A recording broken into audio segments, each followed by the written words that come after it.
नमस्कार मित्रांनो, माझ्या यूट्यूब चॅनलवर तुमचं सगळ्यांचं स्वागत आहे. आज आपण जी गोष्ट ऐकणार आहोत ती आहे शेंद्रुणी नावाच्या गावातली. ही घटना आहे 1980 सालातली. शेंद्रुणी गाव सह्याद्रीच्या कुशीत वसलेलं, शांत आणि निसर्गरम्य. पण या शांततेमागे एक जुनं भय लपलं होतं. गावाच्या पश्चिमेला असलेलं भूताचं शेत. बापू हा गावातला एक उत्साही आणि धाडसी तरुण. तो अंधश्रद्धा मानत नसे. गावात चर्चा होती की भूताच्या शेतात मध्यरात्री ती फिरते आणि जो कोणी तिच्या वाटेला जाईल त्याला ती सोडत नाही. अमावास्येच्या रात्री गावातली वीज गेली होती. सर्वत्र अंधार होता. बापू मित्रांची पैज लावून निघाला होता की तो रात्री 12 वाजता भूताच्या शेतातून एक फांदी तोडून आणेल. बघतोच मी कोणती भूतभीत फिरती येते, असं म्हणत बापूने हातात टॉर्च घेतली आणि शेताकडे निघाला. बापू शेताच्या मधोमध पोहोचला. सगळीकडे भयान शांतता होती. फक्त रातकिड्यांचा किर्र आवाज येत होता. त्याने टॉर्चचा प्रकाश एका जुन्या वाकड्या झाडावर टाकला आणि फांदी तोडणार इतक्यात त्याला मागे कसला तरी खुरखुर आवाज आला. त्याने चमकून मागे पाहिलं. कोणीच नव्हतं. असेल एखादं जनावर, असं म्हणून तो पुढे सरकला. पण यावेळी त्याला स्त्रियांच्या कुजबुजण्याचा अस्पष्ट आवाज आला. तो आवाज इतक्यात जवळून येत होता जणू कोणी त्याच्या कानाच्या अगदी जवळ बोलत होतं. बापूच्या कपाळावर घामाचे थेंब आले. त्याने भीतीनं थरथरत्या हाताने टॉर्च फिरवली. टॉर्चचा प्रकाश जमिनीवर पडला आणि बापूच्या काळजाचा ठोका चुकला. त्याच्या पायाजवळ जमिनीवर मातीच्या ओल्या ठशांचे मोठे उलटे पाय उमटलेले होते. ते ठसे त्याच्या दिशेने येत होते. बापूने नजर वर केली. झाडाच्या फांदीवर टॉर्चच्या फिकट प्रकाशात एक आकृती त्याला दिसली. ती एक स्त्री होती. तिचे केस मोकळे सोडलेले होते, जे वाऱ्याने उडत होते. तिची पाठ बापूप्रमाणेच सरळ होती.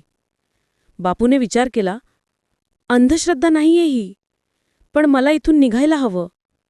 तो मागे फिरणार इतक्यात त्या स्त्रीने अतिशय मंद गतीने आपलं तोंड त्याच्याकडे वळवलं. तिचा चेहरा दिसताच बापूच्या तोंडून भयंकर किंकाळी निघाली. तिचे डोळे पांढरे नव्हते किंवा लाल नव्हते.